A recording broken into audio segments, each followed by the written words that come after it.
Lewis and Clark and the members of the Corps of Discovery wintered on the Oregon coast from December 1805 until March of 1806.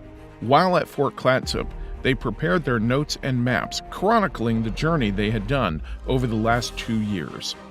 One of the things they do that winter is they have to name everything on a master map, and he puts all these maps together, and he figures out from St. Louis to Fort Clatsop, they've gone 4,162 miles.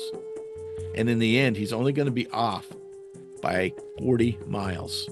When you talk about the Lewis and Clark expedition, one thing I like to look at is kind of the mistakes or the funny missteps that they made, and most of them were on the return trip. I think that's just coincidence. They were also looking for an extra boat. Lewis and Clark were desperately trying to buy a canoe from the Clatsop Indians on the south side of the river. And the Clatsop Indians valued their canoes as family members. This was not just a mode of transportation for them, this was almost personified by them. And they wouldn't sell Lewis and Clark a canoe.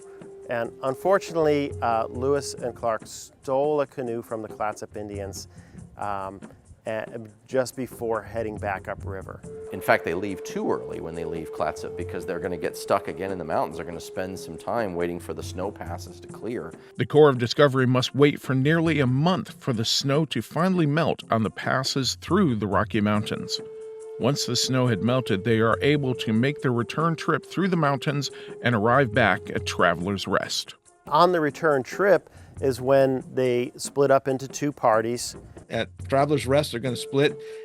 Clark is going to take that Yellowstone route and explore that. When Lewis and Clark divided here, and Clark took 23 with him, and Lewis took 9. Lewis is going to take that little cut through there, the 4-day cut to Great Falls, and they're all going to pick up and dig up those caches of stuff that they've stored in the ground, and they're going to use those to get back. Clark and his group followed the path south to the Jefferson River. Sacagawea then helped find a pass that led to the Yellowstone River. The plan was to meet back up with Lewis's party near the confluence of the Missouri and Yellowstone. As Clark's party explored along the Yellowstone, they paused along the river to carve their names into a rock face, naming it after Sacagawea's son, Pomp. Pompey's Pillar. That's the only place where Clark wrote his name in the rock. You get to see his autograph in the rock, and that's, to me, was the most fascinating part. Meanwhile, Lewis had taken a northern route to further explore up the Marias River. Lewis is going to take a few men, Drouillard and the Field brothers, and he's going to explore that. This time he's going to go 90 to 100 miles inland. He's going to get up there right almost next to what we would call Glacier National Park today. And he's going to get in there, and the Blackfeet are going to intercept him. There were definitely encounters that, nobody would be proud of that happened, especially with the Blackfeet. When members of the Blackfeet tribe attempt to steal some of the group's equipment, an encounter takes place that no one wanted to happen. And in the end, they're going to kill 2 Blackfeet in that moment. And the peace medal doesn't work, and the powwow doesn't work, and two Blackfeet are going to be killed. Fearing reprisals from the Blackfeet tribe, Lewis and his group return down the Marias River as quickly as they can. Well, the entire Blackfeet Nation may be after them by now. So they went roughly the 100-mile stretch from there to the mouth of the river where it went into the Missouri. They rode their horses all the way back down to the Missouri River. It was a really hard ride.